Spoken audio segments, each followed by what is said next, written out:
بسم الله الرحمن الرحيم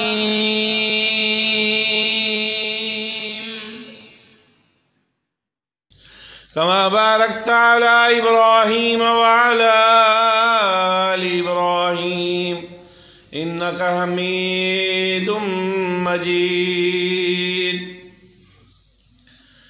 رب اشرح لي صدري ويسر لي أمري واحلل عقدة من لساني يفقهوا قولي واجعل لي وزيرا من أهلي أما بعد قال الله تبارك وتعالى في القرآن المجيد أعوذ بالله السميع العليم من الشيطان الرجيم بسم الله الرحمن الرحيم والتين والزيتون وطور سينين وهذا البلد الأمين لقد خلقنا الإنسان في أحسن تقويم ثم رددناه أسفل سافلين إلا الذين آمنوا وعملوا الصالحات فلهم أجر غير ممنون فما يكذبك بعد بالدين أليس الله بأحكم الحاكمين صدق الله مولانا العظيم وصدق رسوله النبي الكريم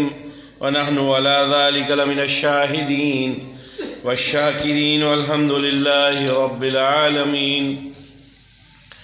ہر قسم کی حمد و ثنا بزرگ کی برتری بڑھائی تسبیحات تکبیرات اللہ بزرگ و برتر کے لیے، درود و سلام انگنت لا تعداد بے شمار کروڑہ کروڑ اربہ ارب درود و سلام آقا و مولا حضرت محمد مصطفیٰ احمد مجتبیٰ صلی اللہ علیہ وآلہ وسلم کی ذات اقدس پر کہ جن کی تعلیمات کے سبب آج ہم کلمہ گو ہیں، توحید کی نعمت سے آشنا ہیں۔ سورہ تین کی تلاوت آپ احباب کے سامنے کی ہے، اسی کے تناظر میں کچھ باتیں اپنی اور آپ کی اصلاح کے لیے عرض کرنا چاہوں گا۔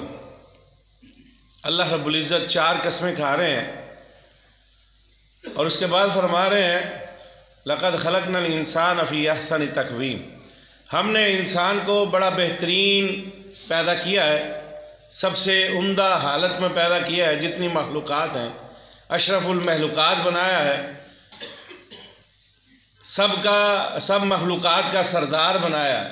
لیکن اسی کے ساتھ ساتھ اللہ نے فرمایا لقد خلقنا الانسان فی احسن تقویم ثم رددناہ اسفل سافلین، باوجود اس کے کہ ہم نے اس کو بہترین بنایا، سب سے افضل بنایا، سب سے اشرف بنایا، سب سے بہترین بنایا، سب مخلوقات کا سردار بنایا، لیکن یہ اپنی حرکات کی وجہ سے، اپنے اعمال کی وجہ سے، اپنے عقائد کی وجہ سے، اپنے معاملات کی وجہ سے ثم رددناہ اسفل سافلین، یہ پھر برائی کی طرف، بربادی کی طرف، تباہی کی طرف، اور جن امتیازات کے سبب اس کو دیگر مخلوقات سے بہتر بنایا تھا، اس میں فرق نہ رکھنے کی وجہ سے یہ انہی کے ساتھ مل جاتا ہے۔ یعنی حیوانات سے تو اللہ نے ممتاز بنایا انسان کو، لیکن یہ اپنی حرکات کی وجہ سے انہی کے ساتھ مل جاتا ہے۔ ثم رددناہ اسفل سافلین، لیکن فرمایا الا الذین آمنوا وعملوا الصالحات، لیکن وہ لوگ جو ایمان لا کر اعمال صالحہ کرتے رہے۔ پہلی بات، ہمیں حیوانات سے جدا کرنے والی، امتیاز بخشنے والی کوئی چیز ہے تو وہ ایمان کا حصول ہے۔ اللہ ہمیں ایمان نصیب فرما۔ اور پھر فرمایا اس ایمان کی حفاظت کیسے ہوگی؟ وَعَمِلُوا الصَّالِحَاتِ، اعمال صالحہ تمہارے ایمان کی محافظت کریں گے۔ اللہ اکبر، یہ اعمال صالحہ اور ایمان یہ لازم و ملزوم ہے، جزو ہے ایک دوسرے کا۔ اور پھر اسی لیے قرآن پاک میں بے شمار مقامات پہ اللہ تعالیٰ نے جہاں اہل ایمان کا تذکرہ کیا ہے، ان کے ساتھ اعمال صالح کا بھی تذکرہ کیا۔ الا الذین آمنوا وعملوا الصالحات، الا الذین آمنوا وعملوا الصالحات، ایمان والے اور عمل صالح کرنے والے، ایمان والے اور عمل صالح کرنے والے۔ معلوم ہوا ایمان کی محافظت اعمال صالح سے، اور یہ ہمارا ایمان بڑھتا بھی ہے تو اعمال صالحہ کی وجہ سے، جس طرح اللہ تعالیٰ قرآن پاک میں فرماتے ہیں اذا تلیت علیہم آیاتہ زادتہم ایمانا، کہ جب یہ میری آیتوں کو پڑھتے ہیں، قرآن کو پڑھتے ہیں، مجھے یاد کرتے ہیں، نتیجہ کیا نکلتا ہے؟ زادتہم ایمانا، ان کا ایمان بڑھتا ہے۔ معلوم ہوا کہ ایمان کی محافظت کے لیے اعمال صالحہ بہت ضروری ہیں۔ خالی ایمان ہم نہیں بچا سکتے اگر ہمارے اعمال درست نہ ہوں۔ اور یہ اعمال کی اہمیت کس قدر زیادہ ہے؟ سورہ ملک اس کی دوسری آیہ مبارکہ، الذی خلق الموت والحیات لیبلوکم ایکم احسن عملا۔ ہم نے یہ زندگی موت پیدا ہی اس لیے کی ہے کہ دیکھ سکیں تم میں سے بہتر عمل کون کرتا ہے، اچھے اعمال کون کرتا ہے۔ اور اسی طرح سورہ کہف میں بھی اللہ ہمیں ہر جمعے پڑھنے کی توفیق نصیب فرمائے، اس میں بھی ابتدائی آیات میں ہے اِنَّا جَعَلْنَا مَا عَلَى الْأَرْضِ زِينَةً لَهَا لِنَبْلُوَهُمْ أَيُّهُمْ أَحْسَنُ عَمَلًا۔ یہ دنیا کی زینت سجائی اس لیے ہے، اس کو زیب و زینت تمہارے لیے بنایا اس لیے ہے تاکہ تمہیں آزما سکوں، لِنَبْلُوَهُمْ أَيُّهُمْ أَحْسَنُ عَمَلًا، تم میں سے بہتر عمل کون کرتا ہے۔ معلوم ہوا ایمان اس لیے ضروری ہے تاکہ ہم حیوانوں سے اچھے ہو سکیں، اور ایمان کی محافظت کے لیے اعمال صالحہ ضروری ہیں، اور پھر یہ ہماری زندگی کا مقصد بھی ہے۔ کہیں اللہ فرماتے ہیں لِنَبْلُوَکُمْ أَيُّکُمْ أَحْسَنُ عَمَلًا، اور کہیں فرمایا لِنَبْلُوَهُمْ أَيُّهُمْ أَحْسَنُ عَمَلًا، کہ آزما رہے ہیں اللہ تعالیٰ ہمارے اعمال کے ذریعے کہ ہم کیسے اعمال کرتے ہیں۔ یہ خاکی اپنی فطرت میں نہ نوری ہے نہ ناری ہے۔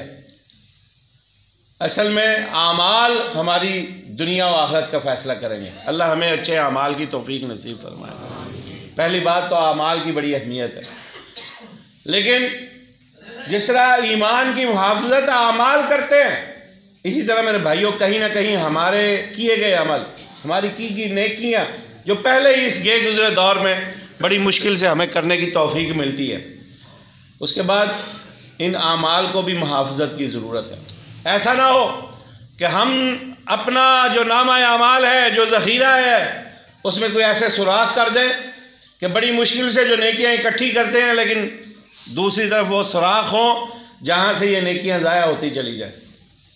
اس کے لیے چند باتیں جو سبق ہے، جو اپنے اور آپ کو یاد کروانا چاہتا ہوں۔ سب سے پہلے اپنے آپ کو اللہ ہمیں اپنے ایمان کی محافظت کی بھی توفیق دے، اور اعمال صالحہ کی توفیق دے، اور پھر اپنے اعمال کی محافظت کی بھی اللہ ہمیں توفیق نصیب فرمائے۔ مجھے احساس ہے وقت بڑا کم ہے، کوشش کروں گا انتہائی اختصار سے اس موضوع پہ اپنی گفتگو کو کما حق کو مکمل کر سکوں اور آپ کو اپنا نفس مضمون سمجھا سکوں۔ پہلی بات، یہ جو نیکیاں ہیں اختصار سے آپ کے سامنے عرض کر دیا، بڑی ضروری ہیں، ایمان کی محافظت کے لیے بہت ضروری ہیں۔ دوسری بات، اب ایسا نہ ہو کہ ہم عمل تو کریں لیکن خود ہی ہماری کوئی نہ کوئی ایسی حرکت ہو اب اپنے اعمال کو برباد کر لیں۔ سب سے پہلی بات میرے بھائیوں، ایمان اور اعمال کی محافظت کے لیے ضروری ہے عقیدہ درست ہو۔ عقیدہ درست نہیں ہے، وہ ایمان بھی باطل ہے، وہ عمل بھی باطل ہے جس کی بنیاد صحیح عقیدے پہ نہیں ہے۔ اور اس کا اشارہ ایک آیہ مبارکہ سے فقط کروں گا، اور اس میں بھی رب العزت بڑی مقدس ہستیوں سے اور بڑی پاکیزہ ہستی سے، پاک باز ہستی سے مخاطب ہے، اشارہ کافی ہے۔ لَإِنْ أَشْرَكْتَ لَيَحْبَطَنَّ عَمَلُكَ، کہ اگر آپ کا عقیدہ درست نہ ہوا، اس میں شرک کی آمیزش ہوئی اور ملاوٹ ہوئی، نتیجہ کیا نکلے گا؟ لَيَحْبَطَنَّ عَمَلُكَ، آپ کے عمل برباد ہو جائے گا۔ اندازہ کیجئے کہ نیکیاں کٹھی کریں مشکل سے، لیکن اپنے جہل کی وجہ سے، جہالت کی وجہ سے، لا علمی کی وجہ سے اگر اللہ کے ساتھ کسی کو شریک ٹھہرا دیا، وہ نیکی برباد ہے۔ نماز پڑھی، اس میں تو وعدہ کیا اللہ سے ایاک نعبد و ایاک نستعین، لیکن باہر نکلتے ہی ہمارا عقیدہ اگر توہمات پر وابستہ ہے۔ رب ہی ہے جو خالق و مالک ہے، قادر ہے، علی کل شیء قدیر ہے، وہی کرنیوں بھرنیوں والا ہے، وہی اولادیں دینے والا، وہی رزق دینے والا، اچھی بری تقدیر کا مالک وہ ہے، ہماری زندگی کے سارے معاملات کا نگران وہ ہے۔ آزمائش آئے، مصیبت آئے، بیماری آئے، تکلیف آئے، تنگی آئے، اس کے اذن اور اس کی مرضی کے بغیر نہیں آ سکتے، لیکن ہم باہر نکلتے کہیں بلی نے رستہ کاٹ دیا، چھت کی منڈیر پہ کوا بول پڑا، یا فلاں نے یہ کر دیا وہ کر دیا، اور ڈرتے رہے وہاں بھی ہمیں مار دیں، اور پھر یہ ہو کہ مصیبت اور آزمائش تو اللہ کی مرضی سے آنی ہے، لیکن ہم اس کے ساتھ ڈر کے سامنے جھکنے کی بجائے، اس کے آگے جھکنے کی بجائے لوگوں کے سامنے جھکیں، ان کے اوپر توکل اور یقین رکھیں رب کو چھوڑ کے، تو نتیجہ کیا ہے؟ اس نماز کا فائدہ کیا؟ جو نماز رب کے ساتھ تعلق اور رشتہ جوڑنے میں ناکام رہے، میری بھائیوں، پھر یقینی بات ہے لئن اشرکت لَيَحْبَطَنَّ عَمَلُکَ، اس نماز نے کوئی فائدہ نہیں دینا۔ نماز پڑھتے ہیں جھکتے ہوئے رب کے سامنے، قیام کرتے ہوئے رب کے سامنے، ہاتھ باندھتے ہوئے رب کے سامنے، یہ یقین اور اعتماد اور توکل اپنے اندر پیدا کر لیجئے اور پختہ کر لیجئے، رب کے سوا کوئی کارساز نہیں ہے، کوئی دینے والا نہیں ہے، کوئی عطا کرنے والا نہیں ہے، کوئی تیرے میرے رزق کا مالک نہیں ہے، کوئی تیری تقدیر کا مالک ہے، کوئی بیماریوں کو رفع کرنے والا نہیں، کسی کی مرضی کے بغیر تیری اور میری زندگی میں کوئی تکلیف اور آزمائش نہیں آ سکتی سوائے رب کے، کوئی کرنے اور بھرنے والا نہیں ہے۔ آئیے نماز پڑھتے ہیں، قیام رکوع سجود کرتے ہوئے پختہ یقین اور اعتماد رب کی ذات پہ کر لیجئے، وَمَن يَتَوَكَّلْ عَلَى اللَّهِ فَهُوَ حَسْبُهُ، نماز پڑھتے ہوئے اگر یہ اطمینان اور توکل نصیب ہو جائے، یقین کیجئے اللہ آپ کے لیے کافی ہو جائے گا اور آپ کی نمازوں کی مقبولیت کا سبب بن جائے گا۔ پہلی سیڑھی اور زینہ اپنے اعمال کی محافظت کیجئے اپنے عقیدے کے ذریعے۔ کوئی نہیں ہے رب کے سوا جو تیری میری تقدیر بدل سکے، تیرے میرے معاملات بدل سکے، تیرے میرے لکھے ہوئے مقدروں کو بدل سکے۔ آزمائش میں اگر بیماری لکھی ہے اس نے لکھی ہے، کوئی اور نہیں بدل سکتا۔ قُلْ أَفَرَأَيْتُم مَّا تَدْعُونَ مِن دُونِ اللَّهِ إِنْ أَرَادَنِي اللَّهُ بِضُرٍّ هَلْ هُنَّ كَاشِفَاتُ ضُرِّهِ أَوْ أَرَادَنِي بِرَحْمَةٍ هَلْ هُنَّ مُمْسِكَاتُ رَحْمَتِهِ قُلْ حَسْبِيَ اللَّهُ عَلَيْهِ يَتَوَكَّلُ الْمُتَوَكِّلُونَ، اللہ نے واضح کر دیا، اور لوگوں جاؤ مجھے چھوڑ کے، جاؤ جتنے آستانے ہیں، جتنے دربار ہیں، جتنے پیر فقیر ہیں، جتنی قبریں ہیں، جتنے حجر ہیں، جتنے پتھر ہیں، سب کو پکار لو، جاؤ شوق پورا کر لو۔ میں نہ چاہوں، اگر تیرے مقدر میں نے کوئی تکلیف لکھی ہے، میں رب نہ چاہوں، جاؤ سارے بھی اکٹھے ہو کے وہ تکلیف رفع کرنا جائیں، کوئی نہیں کر سکتا۔ اور کہا اگر میں نے تیرے مقدر میں رحمتیں لکھی، برکتیں لکھی، رزق لکھا، اولاد لکھی، خوشیاں لکھی، مسرتیں لکھی، اور میں نے رب نے لکھ دی ہیں، جاؤ سارے بھی اکٹھے ہو کے، ساری دنیا تیری مخالف ہو کے چھیننا چاہے، کوئی چھین سکتا۔ اس لیے میرے بھائیوں، پہلی سیڑھی عمل کی حفاظت عقیدے کے ذریعے، اس میں کوئی ملاوٹ نہیں ہونی چاہیے۔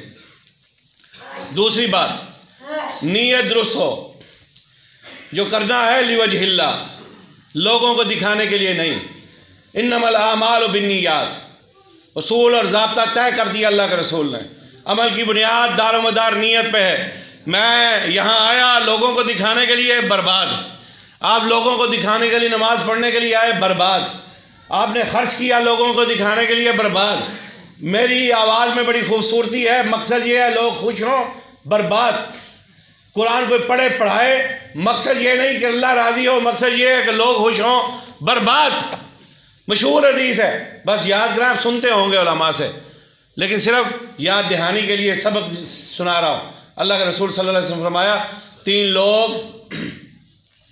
لوگ اللہ کے دربار میں پیش ہوں گے، پوچھا جائے گا کیا کر کے آئے؟ میں نے تمہیں نعمتیں دی تھی، کر کے کیا آئے ہو؟ سب سے پہلے ایک مولوی اور خطیب ہوگا، اللہ دین سیکھا تھا، سکھاتا رہا، قرآن پڑھا تھا، پڑھاتا رہا، میری آواز سن کے لوگ محظوظ ہوتے تھے، قرآن سناتا تھا لوگوں کو، پڑھ کے سناتا تھا، تیری آیتیں پڑھ کے سناتا تھا۔ کہا جائے گا کذبتا، جھوٹ بولتا ہے، تو پڑھتا اس لیے تھا کہ لوگ خوش ہو جائے۔ عمل برباد۔ ہر عمل کی بنیاد لوجہ اللہ، اللہ کی رضا کیجئے، لوگوں کو راضی نہ کیجئے، لوگاں نے کدی راضی نہیں جے ہونا۔ دوسری بات، حاجی صاحب آئیں گے، مال دیا تھا آپ کو، کیا کر کے آئے ہو؟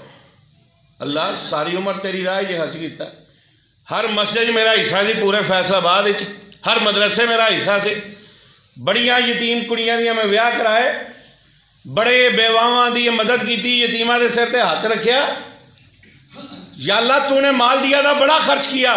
اللہ کہیں گے کذبتا، جھوٹ بولتا ہے، تو خرچ اس لیے کرتا تھا، لوگ کہیں گے حاجی صاحب بڑا خرچ کرتا ہے۔ جو تو چاہتا تھا دنیا میں تجھے، وہ قاری کو بھی کہا جو تو چاہتا تھا نا دنیا میں، لوگوں نے کہہ دیا کیا بات ہے قاری صاحب کی، بڑا پڑھتے ہیں، کیا بات ہے، رلا دیتے ہیں لوگوں کو۔ اور حاجی صاحب تسی بھی دنیا دے ہی چاہتے سو، کہ لوگ تعریف کریں، بڑا خرچ کرتے ہیں، بڑا خرچ کرتے ہیں، بڑا خرچ کرتے ہیں. آپ کی تعریف دنیا میں لوگوں نے کر دی.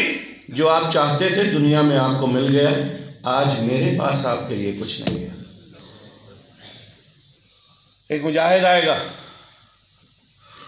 پوچھا جائے گا کیا لے کے آئے ہو، کیا کر کے آئے ہو؟ کہے گا یا اللہ ایک جان ہی تو نے دی تھی، وہ بھی تیری راہ میں لٹا کے آ گیا ہوں. اللہ کہیں گے کذبتا، جھوٹ بولتا ہے، تو لڑا اس لیے، تو نے بہادری میدانوں میں دکھائی اس لیے لوگ کہیں گے کیا جری اور بہادر ہے، لڑتے لڑتے قربان ہو گیا، شہید ہو گیا. جو تو چاہتا تھا نا دنیا میں لوگوں نے تجھے کہہ دیا کہ بڑا شہید تھا، جری اور بہادر تھا. آج میرے پاس تیرے لیے کچھ نہیں.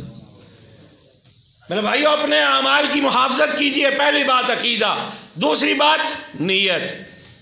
جو کرنا ہے اللہ کی رضا کے لیے کیجئے. انما نطعمکم لوجہ اللہ لا نرید منکم جزاء ولا شکورا. کسی غریب کو کھانا بھی کھلانا ہے اللہ کی رضا کے لیے، لوگوں کو دکھانے کے لیے نہیں، ان سے تسکی، ان سے شکریہ کے الفاظ کہلوانے کے لیے نہیں، اللہ کی رضا کے لیے. کبھی ایسا نہ کیجئے. یا ایھا الذین آمنوا لا تبطلوا صدقاتکم بالمن والاذی. اللہ کہتے ہیں ایمان والو اپنے صدقہ و زکوٰۃ کو یہ احسان جتا کے، یہ احسان جتا نہیں ہے، احسان جتلا کے اپنے اعمال کو برباد نہ کرو. آؤ میرے بھائیو ایسا نہ ہو کہ یہ میرے مشکور ہوں گے، نیکی کی ہے اب ساری عمر تیرے غلام بن جائیں. نہ میرے بھائیو، جو کرنا ہے اللہ کی رضا کے لیے. دو باتیں بیان کر دیں، عقیدہ، دوسری بات نیت، تیسری بات یا ایھا الذین آمنوا اطیعوا اللہ واطیعوا الرسول ولا تبطلوا اعمالکم. ایمان والو دین میرا ہے، میرے رسول کا ہے، میں نے نازل کیا، بتایا تجھے میرے رسول نے. الیوم اکملت لکم دینکم واتممت علیکم نعمتی ورضیت لکم الاسلام دینا. دین مکمل ہو چکا، اللہ کے رسول سکھا چکے، صحابہ عمل کر کے دکھا چکے. نہ کمی نہ اضافہ ممکن نہیں ہے، ہماری اوقات اور حیثیت ہی نہیں ہے اللہ کے رسول کے دین میں نہ کمی کر سکتے ہیں نہ اضافہ کر سکتے ہیں. ہم پر تو لازم یہ ہے جو رسول نے بتایا، جو صحابہ نے کر کے دکھایا، نہ اس سے اضافہ کریں نہ کمی کریں. یہ ہمارا فرض منصبی ہے بحیثیت امتی ہونے کے. لیکن میرے بھائیوں اگر ہم اپنی مرضیاں کرتے پھریں، بڑی عید کا دن ہے، عید الاضحیٰ کا، ابھی عید کی نماز ہونی ہے. ایک صحابی نے سوچا کیوں نہ ایسا کروں، سب بھائی ابھی نماز پڑھے ہوں گے، وہ پھر قربانیاں کریں گے، کسی نے کرنی ہے کسی نے نہیں کرنی، میں عید سے پہلے کر لیتا ہوں تاکہ وہ عید کی نماز کے وقت ان کو پہنچا دوں گا. اور کیا ہوگا، وہ اپنے اپنے گھروں میں جا کے پکا لیں گے. اللہ اکبر، نماز سے پہلے قربانی کر لی، اللہ کے رسول کے پاس پہنچ گئے. اللہ کے رسول کو پتہ چلا کہ اس نے عید کی نماز سے قبل قربانی کر لی ہے. کہا ذبح تو کر لایا ہے لیکن یہ قربانی ہوئی کیونکہ اللہ کے رسول کی مہر اس پہ نہیں ہے. یاد رکھیے ہر نیک عمل کے لیے ضروری ہے اس پر مدنی سرکار کی مہر ہو. جس پر آقا مکی مدنی کی مہر نہیں ہے، ان کا عمل نہیں ہے یا ان کی رضامندی نہیں ہے، وہ نیکی ہو سکتی اور وہ عمل قابل قبول ہو سکتا. آگے چلیے، وقت مختصر ہے، اشاروں پہ بات چلاؤں. عقیدہ، نیت، اطاعت رسول، یہ تین باتیں ہیں اپنے اعمال کی محافظت کے لیے. چوتھی بات بڑی خطرناک بات ہے، اس میں ہم سب سے زیادہ ملوث ہیں.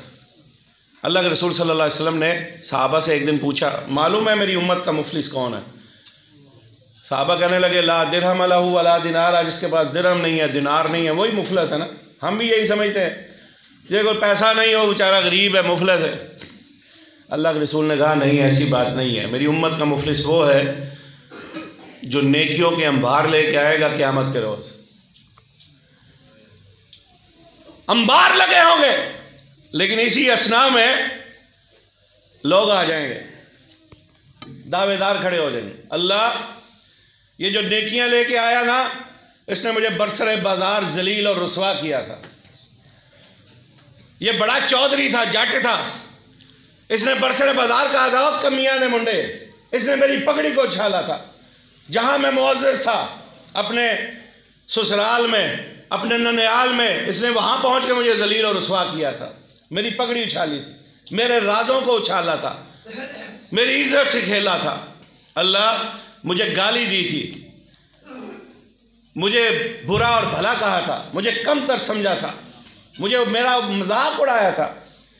اچھا اب وہاں پہ کچھ نہیں ہوگا، یوم اللہ بین فی ولا حلت ولا شفا، نہ سفارش چلے گی، نہ پیسہ چلے گا، نہ تجارت چلے گی۔ ہوگا کیا؟ کہا جائے گا اس کی نیکیاں لاؤ اور اس کے پلڑے میں ڈال دو۔ میدان ہوگا، جتنی بڑی زیادتی کی ہوگی نا، گالی دی ہوگی، مذاق اڑایا ہوگا، تمسخر اڑایا ہوگا، پگڑی اچھالی ہوگی، ذلیل کیا ہوگا، رسوا کیا ہوگا، ایک ایک برائی کا وزن کے بدلے میں اس حاجی صاحب کی نیکیوں کو اس کے پلڑے میں ڈال دیا جائے گا۔ حتیٰ کہ تقاضا کرنے والے ختم نہیں ہوں گے، آتے جائیں گے، نیکیاں ختم ہوتی جائیں گی۔ ساری عمر نیکیاں لوگوں کے لیے کرنی ہے، لوگ آتے جائیں گے، نیکیاں ختم نہیں ہوں گی، حتیٰ کہ تقاضا کرنے والے باقی ہوں گے۔ اب فیصلہ کیا ہوگا؟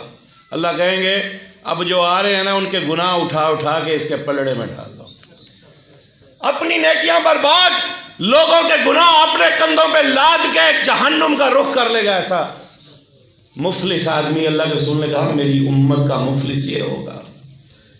میرے بھائیو آؤ، نہ ذلیل و رسوا کیجئے کسی کو۔ یا ایھا الذین آمنوا لا یسخر قوم من قوم عسیٰ ان یکونوا خیرا منہم ولا نساء من نساء عسیٰ ان یکن خیرا منہن ولا تلمزوا انفسکم ولا تنابزوا بالالقاب بئس الاسم الفسوق بعد الایمان۔ اور نہ ایک دوسرے کا مذاق اڑاؤ، ہو سکتا ہے تم سے بہتر ہو۔ اللہ کا قرآن کہہ رہا ہے نہ ایک دوسرے کے نام ڈالو، نہ ایک دوسرے کے نام بگاڑو، نہ ایک دوسرے کو کم تر سمجھو۔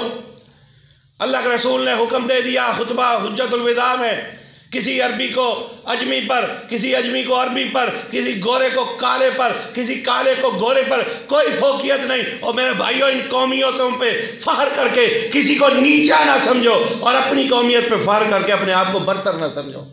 نہ کسی کی عزت اچھالو، نہ کسی کی پگڑی اچھالو، نہ غیبتیں کرو ایک دوسرے کی، نہ چغلیاں کرو۔ ہماری صبح و شام غیبتوں میں چلتی ہے، ایک دوسرے کے عیب ٹٹولتے ہیں۔ ولا تجسسوا، سارا دن ایک دوسرے کی برائیاں ٹٹولتے رہتے ہیں۔ وہ اپنی فکر کر لو، ہاں یار، دوسرے کی برائی نکالنے سے بہتر ہے اپنی برائی کی فکر کر لو، نہ اپنے اعمال کو برباد کرو۔ 4 باتیں ہو گئیں، زیادہ طویل نہیں جانا چاہوں گا۔ یہ غیبتیں، یہ چغلیاں، یہ لوگوں کے تجسس آپ کے اعمال کی بربادی کا ذریعہ ہے۔ ساری نیکیاں لوگوں کو دے دیں گے، خود دے دیں گے اپنے ہاتھ سے۔ جس سے نفرت کرتے ہو نا، اپنی نیکیاں خود اٹھا کے اس نفرت کرنے والے شخص کے اعمال میں ڈال دو گے، کیا فائدہ؟ 4 باتیں۔ عمل ضروری ہے ایمان کے لیے، ایمان کی محافظت کے لیے، لیکن عمل کی محافظت کے لیے سب سے پہلی بات عقیدہ ضروری، پھر نیت ضروری، پھر تیسری بات اللہ کے رسول کی اطاعت ضروری، پھر چوتھی بات شرافت ضروری، اس زبان کو تالا لگانا ضروری ہے۔ لوگوں کی پگڑیاں اچھالو گے نا، سب برباد کر دو گے۔ آخری بات فقط ہوا چاہتا ہے، اللہ کے رسول صلی اللہ علیہ وسلم نے صحابہ کی مجلس میں کہا کہ میری امت کے لوگ بڑے نیک ہوں گے، چند لوگ تہامہ پہاڑ کے برابر نیکیاں لے کے آئیں گے، بڑی نیکیاں ہوں گی ان کے پاس، پہاڑوں کے برابر۔ لیکن ہوگا کیا؟ ان کی نیکیوں کو ایتھوی روئی پنجن والی کو مشین لگی ہونی ہے، جس طرح وہ روئی والی مشین اس روئی کو ریزہ ریزہ کر کے اچھال دیتی ہے، گانٹھیں آتی ہیں روئیوں کی، کاٹن کی، لیکن جب وہ مشین پہ گزاری جاتی ہیں ریزہ ریزہ ہو جاتی ہیں، ہوا کے ٹنکوں میں بکھر جاتی ہیں۔ اللہ کے رسول صلی اللہ علیہ وسلم فرمایا میری امت کے کچھ بدقسمت ایسے آئیں گے، نیکیوں کے انبار لے کے آئیں گے، لیکن ان کی نیکیوں کو ایسے اڑا دیا جائے گا۔ وجہ کیا ہوگی؟ آئیے اپنے اعمال کی محافظت کا عزم کیجئے میرے بھائیو۔ ایک ایک نیکی دا مول پینا جے۔ یوم یفر المرء من اخیہ و امہ و ابیہ و صاحبتہ و بنیہ لکل امرئ منہم یومئذ شأن یغنیہ وجوہ یومئذ مسفرہ ضاحکۃ مستبشرہ۔ اللہ اکبر۔ اس دن کسے پتر نے کام نہیں جی آنا، تے کسے بیوی کام نہیں آنا، کسے یار کام نہیں آنا، کسے اپنے کام نہیں آنا، سب نے کہنا پرے پرے اپنی اپنی۔ جس اولاد کے لیے حرام کماتے ہو، کسی بیٹے نے ان جن کے لیے حرام کماتے رہے کسی نے گنے ہونا ابا جی اپنی اپنی کمایا ہے جیسے اپنی غور کرتے سانو کیا آندے ہو۔ آج بیویوں کی فرمائشوں کو پورا کرنے کے لیے حلال حرام کی تمیز ختم، بہنوں کا حق کھاتے ہو، اس دن کسی بیوی کام نہیں آ رہا جیسے آنکھیں لگ کے بہن کا حصہ کھڑا کر جاتے ہو۔ یوم یفر المرء من اخیہ وامہ وابیہ وصاحبتہ وبنیہ، کسی دوست نے، بیوی نے، بھائی نے، رشتہ دار نے کام نہیں آنا، ہر ایک نے منہ چھپانا ہے، اپنی اپنی کریے۔ آج کیوں نہیں اپنی اپنی کی فکر کرتے؟ ہمیں دوسروں کی برائیوں کی فکر ہے، اپنی برائیوں کی فکر کیوں نہیں ہے؟ اللہ کے رسول صلی اللہ علیہ وسلم نے فرمایا آؤ میرے بھائیوں اپنی نیکیوں کی حفاظت کریں۔ اللہ کے رسول فرماتے ہیں نیکیوں کے انبار لے کے آئیں گے لیکن اڑا دیے جائیں گے، کوئی مول نہیں پڑے گا اللہ کے ہاں۔ وجہ کیا ہوگی؟ نیکیاں بڑی کرتے ہوں گے، نمازیں بڑی پڑھتے ہوں گے، زکوٰۃ حج سب کچھ پورا ہوگا، لیکن جب خلوت اور تنہائی میں اثر ہوتی تھی نا تب اپنی پاک دامنی کا خیال نہیں کرتے تھے، اپنے سیرت و کردار کی حفاظت نہیں کرتے تھے، قول و فعل میں تضاد تھا، سب نیکیاں برباد ہو جائیں گی۔ اللہ ہمیں اپنی نیکیوں کی حفاظت کی توفیق نصیب فرمائے۔ وآخر دعوانا ان الحمد للہ۔